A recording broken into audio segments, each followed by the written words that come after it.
વિદ્યાર્થી મિત્રો એવીપી એજ્યુકેશનની અંદર તમારું સ્વાગત છે। આજે આપણે ધોરણ 4ની અંદર ગુજરાતી પાઠ્યપુસ્તક કુહુમાં પાઠ 6 ભાઈબંધ મારો બોલ્યો કુહુ એમાં સ્વાધ્યાય ભણવાનો છે। અગાઉ આપણે ભાગ 1 અને 2 ભણ્યા, આજે આપણે ભાગ 3 ભણવાનો છે, બરાબર? તો વિડીયોને ધ્યાનથી પૂરેપૂરો જોજો। તો ચાલો ભણીએ। અગાઉ આપણે અહીં સુધીની પ્રવૃત્તિઓ જોઈ, હવે આપણે આગળની પ્રવૃત્તિ જોઈએ કે જોડીમાં કામ કરો। આપેલા વાક્યો જેવા અર્થવાળા વાક્યો વાર્તામાંથી શોધો, તે વાક્યના પહેલા 2 અને છેલ્લા 2 શબ્દ કૌંસમાં લખો, બરાબર?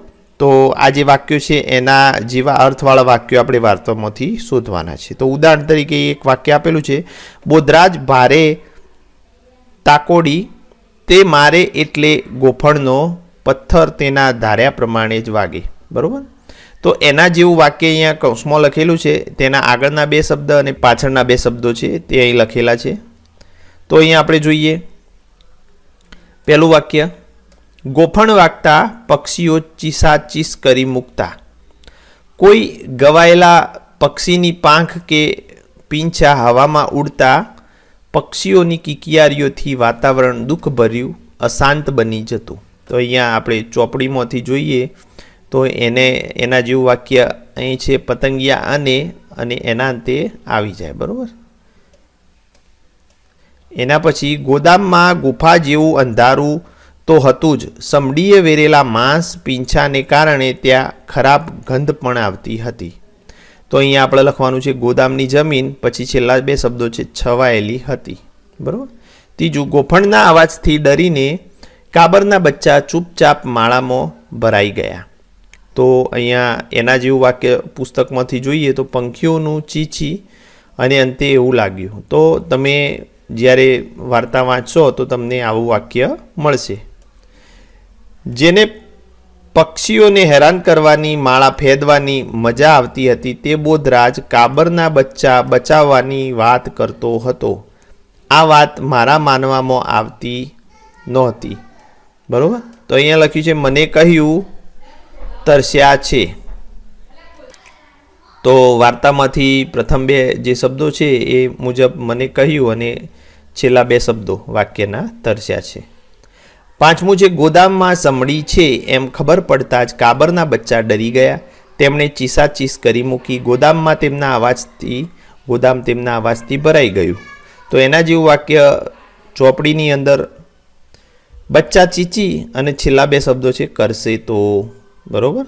એના જેવું વાક્ય, ગોદામની હવાબારીમાંથી વિશાળ પડછાયો એકાએક ધસી આવ્યો, બોધરાજ અને મેં ચમકીને જોયું તો એક શિકારી પક્ષી હુમલો કરવા તૈયાર હોય તેમ પાંખ ફેલાવી અમને ધારી ધારીને જોઈ રહ્યું હતું। તો એમાં જવાબ આવશે અચાનક હવાબારીમાંથી, બરાબર? અને છેલ્લા 2 શબ્દો છે રહી હતી। પ્રથમ 2 શબ્દો અચાનક હવાબારીમાંથી અને છેલ્લા 2 શબ્દો રહી હતી। 7મું, તે દિવસ પછી બોધરાજના હાથમાં ગોફણને બદલે દાણા હતા, બરાબર? તો એના જેવું વાક્ય ચોપડીમાં આપણે વાંચીશું પાઠ તો આપણને મળશે બીજે દિવસે પ્રથમ 2 શબ્દોને લાવ્યો હતો એ અંતિમ 2 શબ્દો। તમારે આ બધા જે પ્રશ્નો છે વિદ્યાર્થી મિત્રો એ તમારે પુસ્તક વાંચશો તો તમને એના જે વાક્યો અંદરથી મળી જશે, બરાબર? તો તમારે એમાં વાર્તા વાંચવી પડશે। પ્રશ્નોના ઉત્તર લખો। પહેલું, જીવજંતુ અને પક્ષીઓ વિશે અવનવી વાતો બોધરાજ કઈ રીતે શીખ્યો હશે?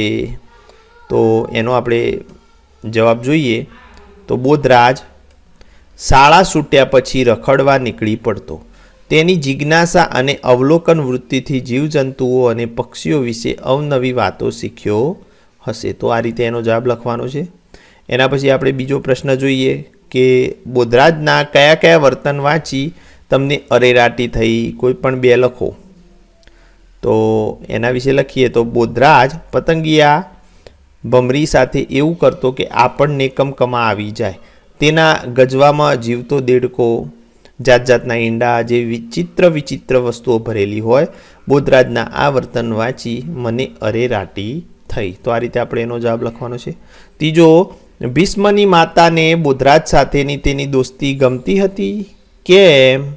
ત્રીજા પ્રશ્નનો આપણે જવાબ લખીશું ના, ભીષ્મની માતાને તેની બોધરાજ સાથેની દોસ્તી ગમતી નહોતી, કારણ કે બોધરાજને પક્ષીઓના માળા પીંખવાનો ભારે શોખ હતો, એટલે એની દોસ્તી ગમતી નહોતી. ચલો આગળ ચોથું, સમડી દરરોજ ગોદામમાં આવતી હશે તે વાત ભીષ્મને કેવી રીતે સમજાય? તો એનો જવાબ છે, સમડી આવી, બચ્ચા ચીચી કરતા પાંખો ફફડાવા લાગ્યા. સમડી હવાબારી પરથી ઉડીને થાંભલા પર જઈને બેઠી. તેણે પાંખો સંકેલી, આંખો ખોલી અને આજુબાજુ જોવા લાગી. આથી ભીષ્મને સમજાયું કે સમડી દરરોજ ગોદામમાં આવતી હશે અને પક્ષીઓના માળા ચૂંથતી હશે. ગોદામની જમીન પર તેથી જ કપાયેલી પાંખો સરકડી અને પંખીઓના માંસના ટુકડા વેરાયેલા હતા. બરાબર. એના પછી આપણે જોઈએ, બોધરાજે કાબરના બચ્ચા કઈ રીતે બચાવ્યા? તો એનો જવાબ આપણે જોઈએ. ચાલો, બોધરાજે ટેબલ ખસેડીને માળા નીચે મૂક્યું. બાજુમાં પડેલી એક તૂટેલી ખુરશી ઉંચકીને ટેબલ પર મૂકી. ખુરશી પર ચડીને માળો હાથમાં લઈને હળવેકથી નીચે ઉતરી ગયો. આ માળો ગેરેજના મોગ પર ગોઠવી દીધો કે જ્યાં સમડી આવી શકે તેમ નહોતી. આ રીતે બોધરાજે કાબરના બચ્ચા બચાવ્યા. ચલો એના પછીના પ્રશ્નો આપણે સમજીએ. આગળની જે પ્રવૃત્તિ છે, તમને શું લાગે છે? વર્ગને જણાવો અને લખો. હવે તમને જે લાગતું હોય વિદ્યાર્થી મિત્રો અહીંયા તમારે લખવાનું છે. તો પહેલું, સમડીના આવ્યા પછી બોધરાજના વર્તનમાં શો ફેરફાર થયો? કેમ? તો અહીંયા એનો જવાબ આપણે જોઈએ તો સમડી આવતા માળામાં રહેલા કાબરના બચ્ચા કિકિયારીઓ કરવા લાગ્યા. બોધરાજને થયું કે સમડી બચ્ચાને ખાઈ જશે. ગોફણ વડે માળા તરફ પથ્થર ફેંકનાર બોધરાજને કિકિયારીઓ સાંભળી કંપારી છૂટી અને દયા આવી. આમ તો બોધરાજ માળા તરફ ગોફણ ફેંકતો હતો, પરંતુ જે બચ્ચા હતા એમની કિકિયારીઓ સાંભળી અને એને દયા આવી. તેણે ગોફણ અને થોડા પથ્થર ભીષ્મને આપી દીધા અને પોતે કાબરનો માળો બચાવવાના કામમાં લાગી ગયો. બરાબર. બીજો પ્રશ્ન છે, જીવજંતુ પશુ પક્ષી જોઈ બોધરાજ હવે શું કરતો હશે? તો જીવજંતુ પશુ પક્ષી જોઈ બધા જ હવે તેમને હેરાન નહીં કરતો હોય. બરાબર. તેમને મારવાનો વિચાર નહીં કરતો હોય, પરંતુ તેમનું રક્ષણ કરવાનો વિચાર કરતો હશે. ચાલો આગળનો પ્રશ્ન જોઈએ. તો સમડી હવે ખોરાક મેળવવા શું કરશે? ક્યાં જશે? તો ત્રીજો પ્રશ્ન, સમડી હવે ખોરાક મેળવવા બીજા માળા શોધશે. જ્યાં શિકાર મળી શકે તેમ હશે ત્યાં જશે. બરાબર. સમડી શિકારી પ્રાણી છે, પક્ષી છે, તે માંસ ખાય એટલે હવે બીજા પક્ષીઓને ખોળશે અને તેનો ખોરાક મેળવશે. એના પછીનો પ્રશ્ન છે, આ વાત કાબરના બચ્ચા કહે તો તે કેવી રીતે કહે? બરાબર. તો કાબરના બચ્ચા પોતાની રીતે એ વાર્તા કહે તો એ કેવી રીતે કહે? એ અહીંયા આપણે લખેલું છે કે અમારા મમ્મી પપ્પા ભૂલા પડી ગયેલા. એક ગોદામમાં તેમણે માળો બનાવેલો. અમારો જન્મ ત્યાં થયો હતો. એક દિવસ તેઓ ચણ શોધવા ગયા ત્યારે ભીષ્મ સાથે બોધરાજ આવ્યો. બોધરાજે ગોફણ ઊંચી કરી પથ્થર છોડ્યો. એમાંથી છૂટેલો પથ્થર પતરાના છાપરા સાથે અથડાઈને જોરથી નીચે પડ્યો. અમે ગભરાઈને શાંત થઈ ગયા. તેણે બીજો અને ત્રીજો પથ્થર છોડ્યો, પણ અમારો માળો નીચે પડ્યો નહીં. એવામાં સમડી આવી. તે પાંખો પસારીને અમને ભયંકર રીતે તાકી રહી હતી. અમે ભયભીત થઈ ચી ચી કરતા પાંખો ફફડાવા લાગ્યા. અમારી કિકિયારીઓ સાંભળી બોધરાજને સમજાઈ ગયું કે સમડી એમને ખાઈ જશે. એને દયા આવી. એ એક ટેબલ લઈ આવ્યો. તેના પર એક ખુરશી મૂકી. ખુરશી પર ચડીને તેણે અમારો માળો હળવેકથી નીચે ઉતારી લીધો. પછી ભીષ્મ અને બોધરાજ માળો લઈ ગેરેજમાં ગયા. ત્યાં બોધરાજે પેટી પર ચડીને માળો દિવાલોને ટેકવેલા મોબ પર ગોઠવી દીધો. આ જગ્યા સલામત હતી. અહીં સમડી આવી શકે તેમ નહોતી. હવે અમે શાંત થયા હતા. પેટી પર ચડીને બોધરાજે માળામાં ડોક્યું કર્યું. અમને થયું કે બોધરાજ અમને ઉપાડીને લઈ જશે, પણ એણે એમ ન કર્યું. એણે ભીષ્મ પાસે થોડું પાણી મંગાવ્યું. બોધરાજે અમને ટીપે ટીપે પાણી પીવડાવ્યું. બીજે દિવસે બોધરાજ આવ્યો ત્યારે એની પાસે નહોતી ગૂંફણ કે નહોતા પથ્થર. એ દાણાની થેલી ભરી લાવ્યો હતો. બરાબર. તો આ રીતે આપણે જે પક્ષીઓ એટલે કે બચ્ચા વાર્તા બોલે એ રીતે એ લખવાનું છે. આગળની પ્રવૃત્તિ અહીં આપેલી છે વિદ્યાર્થી મિત્રો કે બોધરાજની જેમ પક્ષીઓને ઓળખો અને તેના વિશે લખો. ચિત્રની નીચે પક્ષીનું નામ લખો અને પક્ષીઓમાંથી તમને ગમતા પક્ષી વિશે લખો. તો તમારે જો ઉદાહરણ તરીકે અહીંયા પક્ષી આપેલું છે એના વિશે માહિતી આપેલી છે, બરોબર. તો વિદ્યાર્થી મિત્રો અહીંયા આપણને ગમતા પક્ષી વિશે લખવાનું છે, બરોબર. અહીં પતંગા વિશે તો અહીં માહિતી આપેલી છે, તે તમે વાંચી અને સમજજો, બરોબર. એના સિવાય 3 પક્ષીઓના ફોટા આપેલા છે. તો આ માયના એટલે કાબર, ગરુડ અને ઘુવડ. તો એમાંથી આપણે સૌથી પહેલાં માયના એટલે કે કાબર વિશે જોઈએ. તો મોટા ભાગે ગ્રામ્ય વિસ્તારમાં જોવા મળતું પક્ષી છે કાબર. તે બદામી રંગનું હોય છે, તેનું માથું કાળું હોય છે, તેની આંખની પાછળ પીળા રંગના ધબ્બા હોય છે, તેની ચાંચ અને પગ ચમકદાર પીળા રંગના હોય છે. માયના મોટે ભાગે જોડીમાં જોવા મળે છે. તે એક સાથે 4 થી 6 ઈંડા મૂકે છે. તે સૂર્યોદય પહેલાં ઉઠી જાય અને સૂર્યાસ્ત પહેલાં માળામાં પરત આવે છે, બરાબર. અહીંયા ઉડી જાય છે. તે જીવડા, અળસિયા, નાના પ્રાણીઓ, દાણા, ફળો વગેરે ખાય છે. અંગ્રેજીમાં તેને માયના કહે છે, ગુજરાતીમાં તેને કાબર કહે છે, બરાબર. તો ગુજરાતીમાં એને કાબર કહેવાય વિદ્યાર્થી મિત્રો. અહીંયા હવે એટલે ગરુડ વિશે આપણે જોઈશું. તો ગરુડ મોટું શક્તિશાળી પક્ષી છે.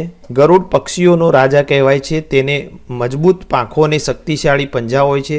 તે પોતાનો માળો ઊંચા ઝાડ પર કે પર્વતની ટોચ પર બાંધે છે. તેનો માળો સળીઓનો બનાવેલો હોય છે. તે સસલા, ખિસકોલી જેવા પ્રાણીઓનો શિકાર કરે છે. દૂરથી પોતાનો શિકાર જોઈ શકે તેવી તેની તીક્ષ્ણ દ્રષ્ટિ હોય છે. ગરુડ દુનિયાભરમાં બધે જોવા મળે છે. અંગ્રેજીમાં ગરુડને ઈગલ કહે છે. તો વિદ્યાર્થી મિત્રો આ રીતે આપણે માયના અને ગરુડ વિશે જોયું. હવે તમે ઘુવડ વિશે જાતે પ્રયત્ન કરી શકો છો, બરાબર. તો ચાલો આગળની આપણે પ્રવૃત્તિ જોઈએ. વાક્યો વાંચી જુઓ, સાચા વાક્ય સામે ખરું કરો. તો અહીંયા પહેલામાં 3 વાક્યો આપેલા છે કે નાનો બહેન ગાતું હતી, નાની બહેન ગાતું હતું, નાની બહેન ગાતી હતી. તો જે વાક્ય આપણને લાગે કે આ સાચું છે તેની સામે આપણે ખરું કરવાનું છે. તો આ વાક્ય સાચું છે, નાની બહેન ગાતી હતી. બાકીના 2 વાક્યોની અંદર વાક્ય રચના ખોટી છે, એટલે શબ્દો અમુક ખોટા છે. લગ્નમાં ઘણું મહેમાન આવ્યા છે, લગ્નમાં ઘણા મહેમાન આવ્યું છે, લગ્નમાં ઘણા મહેમાન આવ્યા છે. તો અહીંયા આવશે વિદ્યાર્થી મિત્રો લગ્નમાં ઘણા મહેમાન આવ્યા છે, બરાબર. એના પછી અહીંયા જોઈએ તો બધી બાળકોને ચકડોળમાં મજા પડી, બધા બાળકોને ચકડોળમાં મજા પડી, બધા બાળકોને ચકડોળમાં મજા પડ્યો. તો એ નહીં આવે, બીજા નંબરનું આવશે બધા બાળકોને ચકડોળમાં મજા પડી.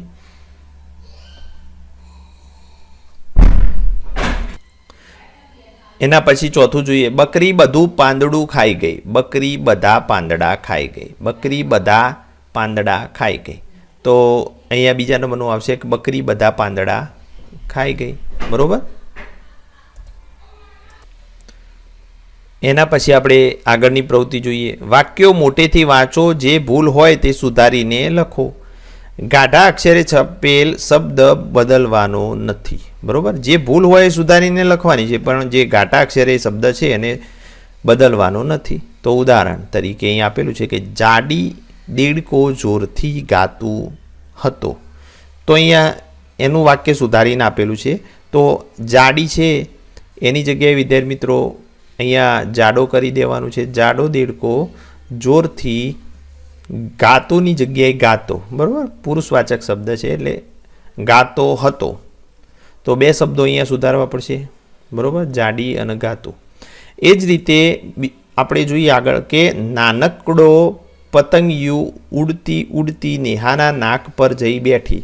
તો અહીંયા આપણે વાક્યની અંદર અહીંયા નાનકડો શબ્દ પછી ઉડતી ઉડતી શબ્દ સુધારીશું. તો નાનકડું પતંગિયું ઉડતું ઉડતું ઉડતું ઉડતું નેહાના નાક પર જઈ બેઠું, બરાબર. બેઠું શબ્દ પણ સુધારીશું. બેઠી નહીં આવે, બેઠું. તો આ શબ્દો આપણે ચેકી દઈશું. બરાબર, તો આ રીતે આપણે લખવાનું છે. એના પછી બીજું વાક્ય છે, હું નિશાળે જવા નીકળી ત્યારે જ લુચ્ચું વરસાદ પડી. તો હું નિશાળે જવા નીકળી ત્યારે જ લુચ્ચો વરસાદ, લુચ્ચો રાખીશું વરસાદને, લુચ્ચો વરસાદ પડ્યો. બરાબર, બે શબ્દો સુધારીશું. હું નિશાળે જવા નીકળી ત્યારે જ લુચ્ચો વરસાદ પડ્યો. પછી ત્રીજું, નાગે મોટી ફૂંફાડો માર્યું પણ કૃષ્ણ જરાય ડર્યો નહીં. તો વિદ્યાર્થી મિત્રો, નાગે મોટો, મોટીની જગ્યાએ મોટો ફૂંફાડો માર્યો, માર્યું નહીં, માર્યો પણ કૃષ્ણ જરાય ડર્યો નહીં, ડર્યા. બરાબર, માનવાચક શબ્દ આપીશું આપણે, કૃષ્ણ જરાય ડર્યા નહીં. તો 3 શબ્દો આપણે બદલી અને આપણે વાક્ય લખવાનું છે કે નાગે મોટો ફૂંફાડો માર્યો પણ કૃષ્ણ જરાય ડર્યા નહીં. બરાબર, એના પછીનું વાક્ય, મોટી ઘટાદાર પીંપળા પર ઘણા જીવજંતુ રહેતો હતો. તો અહીંયા આપણે શરૂઆતથી લખીએ કે મોટીની જગ્યાએ મોટા, મોટા ઘટાદાર પીપળા પર ઘણા જીવજંતુ રહેતા હતા. તો 3 શબ્દો આપણે ચેકવાના છે. મોટી, રહેતો, હતો. આ 3 શબ્દો ચેકી અને આપણે વાક્ય લખવાનું છે કે મોટા ઘટાદાર પીપળા પર ઘણા જીવજંતુ રહેતા હતા. બરાબર, એના પછી 5મું વાક્ય છે, વાર્તાની પુસ્તક મોટી હતી, ચિત્રનું ચોપડી પાતળું હતું. તો અહીંયા લખીએ વાર્તાની, અહીંયા એની જગ્યાએ વાર્તાનું. બરાબર, વાર્તાનું પુસ્તક મોટું હતું, વાર્તાનું પુસ્તક મોટું હતું. ચિત્રનું ચોપડી, તો ચિત્રની આવશે. બરાબર, તો અહીંયા લખી દઈએ ચિત્રની ચોપડી, પાતળુંની જગ્યાએ પાતળી હતી. તો આટલા શબ્દો અહીંયા આપણે ચેકી અને વાક્ય નવું બનાવવાનું છે. 6, બધી બાળકોએ દૂધ પીધો, વડીલોએ ચા પીધું. તો બધા બાળકોએ, બાળકોની વાત છે તો બધી નહીં આવે, બધા બાળકોએ દૂધ પીધું, પીધો નહીં, પીધું. બરાબર, વડીલોએ ચા પીધી, પીધુંની જગ્યાએ અહીંયા ચા પીધી. તો આ રીતે આપણે બધા બાળકોએ દૂધ પીધું, વડીલોએ ચા પીધી. તો આ રીતે આપણે વાક્ય બનાવવાનું છે. એના પછીની આપણે પ્રવૃત્તિ જોઈએ કે જોડીમાં બેસો, વાર્તા વાંચો અને સાથે મળીને પ્રશ્નોના જવાબ લખો. તો અહીંયા નાની નાની વાર્તાઓ આપેલી છે અને એના પછી પ્રશ્ન આપેલો છે. તો એ પ્રશ્ન આપણે જવાબ આપવાના છે. તો અહીં આપણે પહેલું જોઈએ, બોતડાએ આજે પહેલી વાર રણ પાર કરવાનું હતું.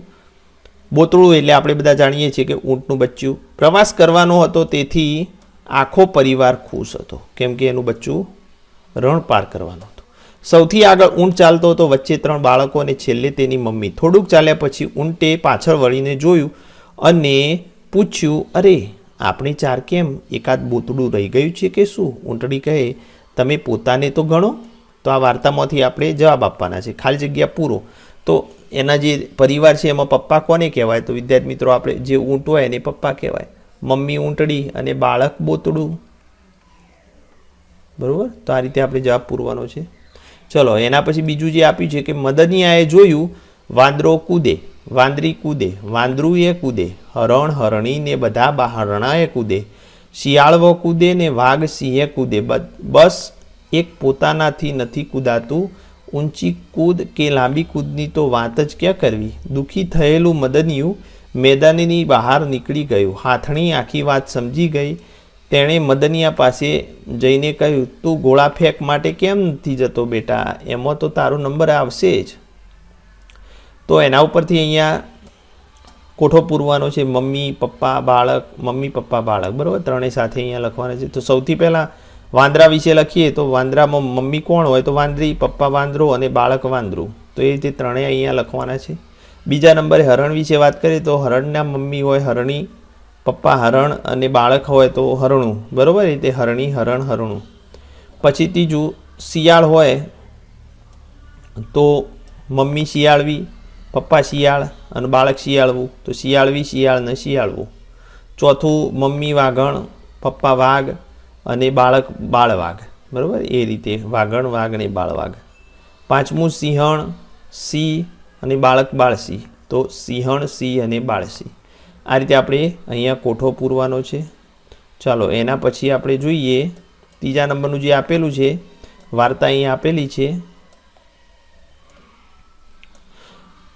કુટુંબમાં બધા મળીને કામ કરે. દરજી કપડાં સીવે, દર્જન બટન ટાંકે, ગાંચી તેલ કાઢે, ગાંચણ ઘાણી સાફ રાખે, માટી ગુંદવામાં, ચાકડો ફેરવવામાં, માટલો પકાવવામાં, કુંભારણ અને કુંભાર સાથે લુહાર અને લુહારણ સાથે મળીને દાંતરડું, પાવડો વગેરે બનાવે. માળી ફૂલછોડની સંભાળ રાખે, માળણ ફૂલ ગૂંથી માળા, વેણી, હાર, ગુલદસ્તા બનાવે, વેચે, શેઠ શેઠાણી દુકાન સાચવે, નોકર નોકરાણી ઘરની દેખરેખ રાખે.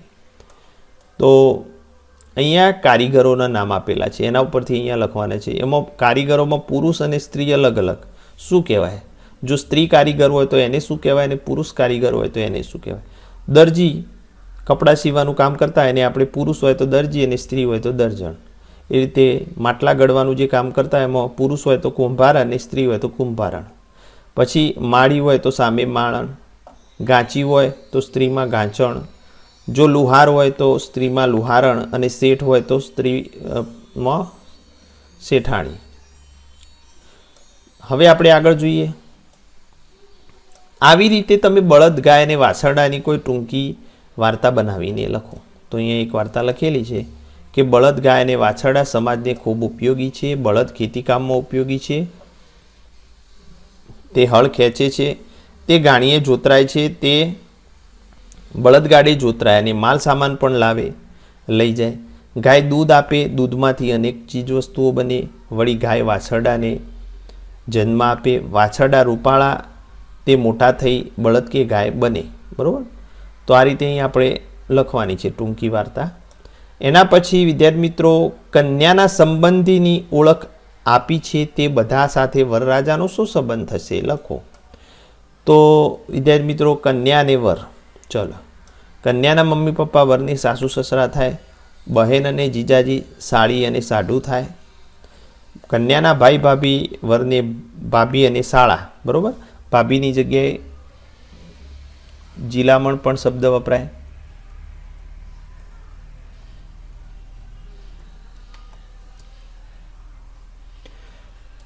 એના પછી કન્યાના જો મામા હોય તો વરને મામી મામા, બરાબર. કન્યાના ફોઈ ફુવા વરને પણ, અને કન્યાના કાકા કાકી એ વરને કાકી અને કાકા જ થાય, બરાબર. તો આ રીતે અહીં આપણે લખવાનું છે. ચલો આગળનું છે કે કૌંસમાં પ્રાણીના નામ મૂકતા જાવ અને રંગીન શબ્દોમાં ઉદાહરણ પ્રમાણે યોગ્ય ફેરફાર કરતા જઈ વાક્ય બનાવો. તો અહીંયા જુઓ કે ખૂબ જૂના સમયથી ગાય આપણી મિત્ર રહે છે. બીજું વાક્ય છે ખૂબ જૂના સમયથી હાથી આપણો મિત્ર રહ્યો છે. તો અહીંયા આપણી અને આપણો એ શબ્દ બદલતા જવાનું છે. તો ચલો અહીંયા કૌંસની અંદર આપેલા બધા જે શબ્દો છે પ્રાણીઓ કે બધા પક્ષીઓ એના વિશે અહીંયા આપણે લખવાનું છે. ખૂબ જૂના સમયથી ઉંદરો આપણા મિત્રો રહ્યા છે. ખૂબ જૂના સમયથી બળદ આપણો મિત્ર રહ્યો છે. ખૂબ જૂના સમયથી ઊંટ આપણું મિત્ર રહ્યું છે. ખૂબ જૂના સમયથી ગધેડું આપણું મિત્ર રહ્યું છે. ખૂબ જૂના સમયથી અળસિયું આપણું મિત્ર રહ્યું છે. કૂતરા વિશે વાત કરીએ તો ખૂબ જૂના સમયથી કૂતરું આપણું મિત્ર રહ્યું છે. પછી અહીંયા જોઈએ તો ખૂબ જૂના સમયથી ચકલી આપણી મિત્ર રહી છે. એ રીતે અહીંયા જોઈએ તો ખૂબ જૂના સમયથી ખેડૂત આપણો મિત્ર રહ્યો છે. પોપટ વિશે ખૂબ જૂના સમયથી પોપટ આપણો મિત્ર રહ્યો છે. એ જ રીતે ખૂબ જૂના સમયથી કાબર આપણી મિત્ર રહી છે. કાબર વિશે તો આ રીતે આપણે લખવાનું છે. બરાબર વિદ્યાર્થી મિત્રો. એના પછીની જે પ્રવૃત્તિ છે આપણે જોઈએ, પ્રશ્નો પૂછો, જવાબ આપો. ગણિત ભાષાની રીતે સમજો. તો એ ગણિત સમજવા માટે ભાષાની રીત આપેલી છે. તો ગણિતના દાખલા જ આપેલા છે. ઉદાહરણ તરીકે આપેલું છે કે મહીસાગર પરના એક પુલ પર 34 બસ સળંગ ઊભી રહી શકે. એક પુલ ઉપર 34 બસ સળંગ ઊભી રહી શકે. જો એક બસની લંબાઈ 2 ગાડી જેટલી હોય, એટલે કે એક બસની જગ્યાએ 2 ગાડી ઊભી રહી શકે, તો પુલ પર કેટલી ગાડી ઊભી રહી શકે? તો જે પુલ છે વિદ્યાર્થી મિત્રો, એમાં 34 બસો ઊભી રહી શકે છે અને એક બસની જગ્યાએ 2 ગાડી ઊભી રહી શકે. તો પુલ પર આપણે જોઈએ તો 34 દુ 68 બસો ઊભી રહી શકે. 34 ગુણ્યા 2. તો પહેલો પ્રશ્ન આપણે જોઈએ, એક બસ જેટલી જગ્યામાં કેટલી ગાડી ઊભી રહી શકે? તો આપણને કહ્યું છે કે એક બસની લંબાઈ 2 ગાડી જેટલી, માટે 2 ગાડી ઊભી રહી શકે. બીજું, પુલ ઉપર કેટલી બસ ઊભી રહેવાની જગ્યા છે? તો અહીં આપેલું છે કે એક પુલ પર 34 બસ સળંગ ઊભી રહી શકે, માટે 34 બસો ઊભી રહી શકે. પછી બસની જગ્યાએ ગાડી ઊભી રાખવા માટે પ્રશ્ન 1નો જવાબ ઉપયોગ લો. બરાબર. તો પુલ ઉપર જો બસની જગ્યાએ ગાડીઓ ઊભી રાખવી હોય તો હળંગ એક બસની જગ્યાએ 2 ગાડીઓમાં તો એવી 34 બસો છે, માટે 34 ગુણ્યા 2, માટે 68 ગાડી ઊભી રહી શકે. બરાબર, 68 ગાડી. ચલો, એના પછીનો પ્રશ્ન છે, સરલા કરતો સુરેશ ઊંચો છે, સુરેશ કરતો દિવ્યા ઊંચી છે. બરાબર. મહેન્દ્ર સુરેશ કરતો ઊંચો અને દિવ્યા કરતો નીચો છે. તો આ બધામાં સૌથી ઊંચું અને સૌથી નીચું કોણ? તો શરૂઆત કરીએ તો સરલા સુરેશ કરતો ઊંચો છે, સુરેશ દિવ્યા કરતો ઊંચી છે, અને મહેન્દ્ર સુરેશ કરતો ઊંચો અને દિવ્યા કરતો નીચો છે. તો અહીંયા જોઈએ તો દિવ્યા છે એ સૌથી ઊંચી છે, કેમ કે સુરેશ કરતો દિવ્યા ઊંચી છે. બરાબર. અને આગળનું વાક્ય એમ કહે છે કે મહેન્દ્ર સુરેશ કરતો ઊંચો છે પરંતુ દિવ્યા કરતો નીચો છે. તો દિવ્યા એ સૌથી ઊંચી થઈ. બરાબર. સૌથી નીચું કોણ થયું? તો સૌથી નીચું સરલા. બરાબર. સરલા એ સૌથી નીચી છે. ચલો આગળનો પ્રશ્ન, ઈવા જ્યાં ઊભી છે. ચલો, ઈવાને અહીંયા ઊભી હોય ઈવા, તો ઈવા જ્યાં ઊભી છે ત્યાંથી 25 ડગલો ડાબી તરફ જાય છે. અહીંથી ડાબી તરફ જાય 25 પગલાં, અને ત્યારબાદ 10 ડગલા જમણી તરફ ચાલે. તો અહીંથી પાછી 10 ડગલા જમણી તરફ આવે. બરાબર. તો તે પોતાની મૂળ જગ્યાએથી કેટલા ડગલા દૂર હશે? તો એ હાલ અહીંયા હશે, કેટલા ડગલા દૂર હશે? તો આમ 25 ડગલા જઈ પાછી વળી આ બાજુ 10 ડગલા આવી. તો આપણે વિદ્યાર્થી મિત્રો 25માંથી 10 બાદ કરીએ તો આપણને મળે 15. તો આ જે થયો ગાળો એ 15 ડગલાનો. બરાબર. તો પોતાની મૂળ જગ્યાએથી એ 15 ડગલા દૂર હશે. જાનવી પાસે 3 લીટરની બોટલ છે, હાર્દિક પાસે 200 મિલીની. બરાબર. તો વિદ્યાર્થી મિત્રો સૌથી પહેલાં 3 લીટર એટલે કેટલા મિલી? તો 3 લીટર બરાબર 3000 મિલી થાય. બરાબર. 1 લીટર એટલે 1000 મિલી, તો 3 લીટર એટલે 3000 મિલી. હાર્દિક પાસે 200 મિલીની કેટલી બોટલો હોય? તો બંનેનું સરખું થાય એવું પૂછવામાં આવેલું છે. હાર્દિક પાસે બીજી કેટલી બોટલો હોય? તો તેનું અને જાનવી પાસેનું પાણી સરખું થાય. તો આ હાર્દિક પાસે 200 મિલીની બોટલ. બરાબર. 200 મિલીની બોટલ છે. ચલો, હવે હાર્દિક પાસે 200 મિલીની બોટલ છે. હવે હાર્દિક પાસે કેટલી બોટલો હોય 200 મિલીની? તો બંને સરખું થાય. મતલબ આ જાનવી અને હાર્દિક, જાનવી પાસે 3000 મિલી છે. બરાબર. અને હાર્દિક પાસે હાલ 200 મિલી છે. બરાબર. 200 મિલી બંનેને આપણે બરાબર કરવું છે. તો બરાબર ક્યારે થાય? તો હાર્દિક પાસે પણ જો 3000 મિલી થઈ જાય તો બંનેનું બરાબર થાય. તો આપણે ચલો હાર્દિક પાસે આપણે 3000 મિલી કરવા હોય વિદ્યાર્થી મિત્રો, તો હાર્દિક પાસે કેટલી બોટલો હોવી જોઈએ? 200 મિલીની. તો 200 ને કેટલા વડે ગુણીએ તો 3000 થાય? તો 200 ને આપણે 15 વડે ગુણીશું તો એ 3000 થશે. બરાબર. તો હવે હાર્દિક પાસે પણ 3000 મિલી થઈ ગયું. તો હાર્દિક પાસે 15 બોટલો હશે. હવે આ બીજી રીતે શોધવું હોય તો કઈ રીતે શોધી શકાય? તો 3000 ને આપણે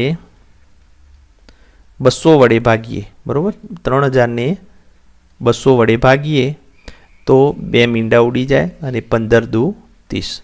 માટે જવાબ આપણને 15 મળે. તો 15 બોટલ થાય એની પાસે. બરાબર.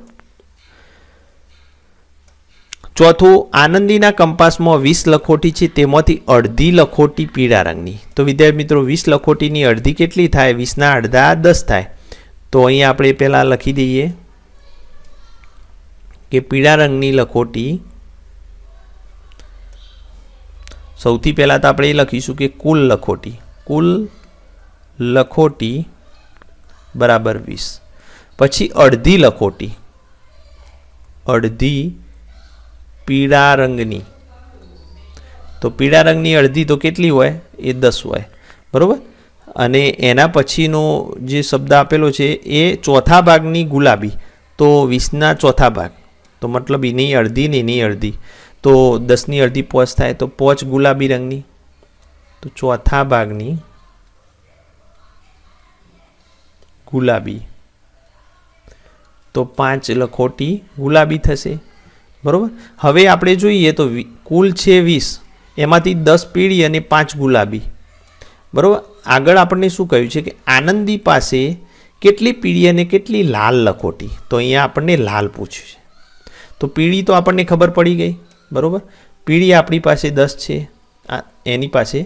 તો હવે લાલ કેટલી હશે?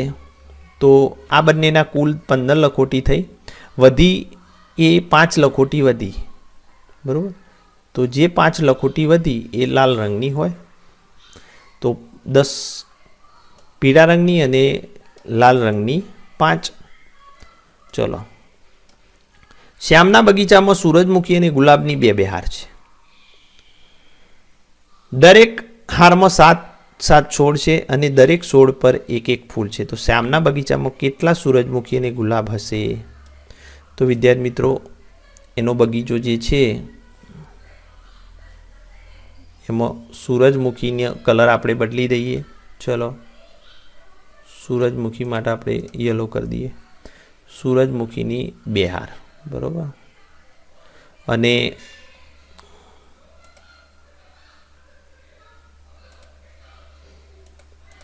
બીજું જે છે ગુલાબ માટે આપણે બ્લુ કલર લીધો. તો અહીંયા દરેક હારમાં 7 છોડ છે. 2, 3, 4, 5, 6 અને 7. અહીં પણ 7 છે.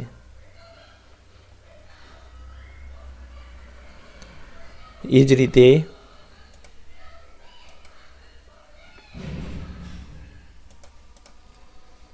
અહીંયા પણ 7 સૂરજમુખી,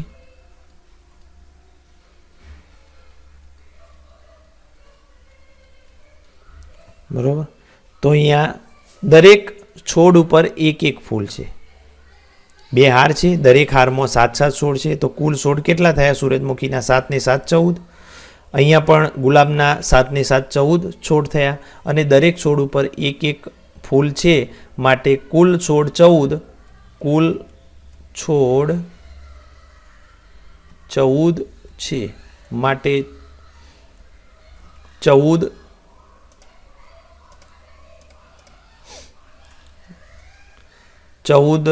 સૂર્યમુખી હોય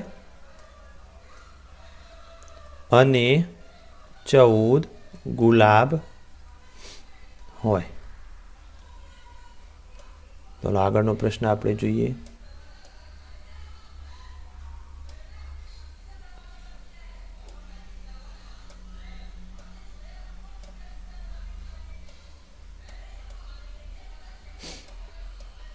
કૃષ્ણ કરતો બલરામ મોટા અને જાડા છે.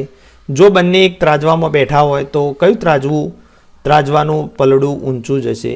તો કૃષ્ણ કરતો બલરામ મોટા અને જાડા છે, માટે જે જાડા અને મોટા હોય એનું પલડું નીચે જાય અને જેનું વજન ઓછું હોય એટલે કે જે પતલા હોય એનું પલડું ઊંચે જશે. તો કૃષ્ણનું પલડું ઊંચે જશે. પછી આગળ મોસીને થાળીની મદદથી વર્તુળ દોર્યું. તે વર્તુળની અંદર સમીરે વાટકીની મદદથી 3 વર્તુળ દોર્યા. તો સૌથી પહેલાં આપણે મોસીનનું વર્તુળ દોરી દઈએ. ચલો,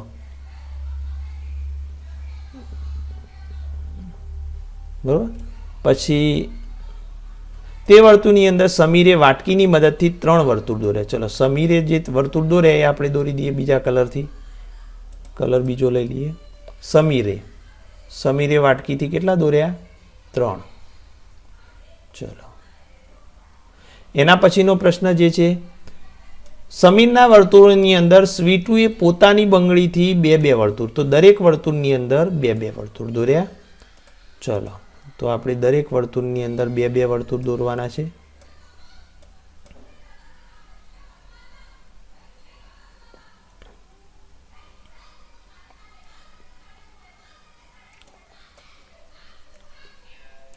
અહીં આપણે દરેક વર્તુળની અંદર 2 વર્તુળ દોરી દઈએ.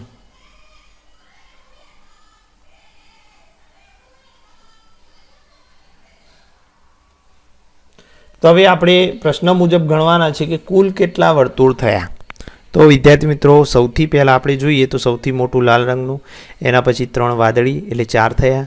4 અને 5, 6, 7, 8, 9 અને 10. બરાબર. તો કુલ 10 વર્તુળ થયા. તો અહીં આપણે લખી દઈશું કે કુલ 10, ગુજરાતીમાં લખીશું,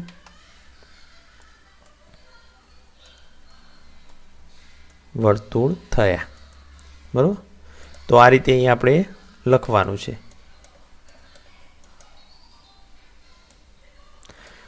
એના પછી વિદ્યાર્થી મિત્રો સરખા શબ્દો આપેલા છે જે તમારે તૈયાર કરવાના છે, ને અંતે એક જોક્સ આપેલો છે કે સગનલાલ, તમે ઘરે મધપૂડા કેમ ઉછેરો છો? તો મફત મધ મળે એટલે? તો મગનલાલ કહે છે મધ તો મળે જ, મહેમાન પણ ઓછા આવે. બરાબર. તો આ રીતે તમારે સ્વાધ્યાય કાર્ય કરવાનું છે.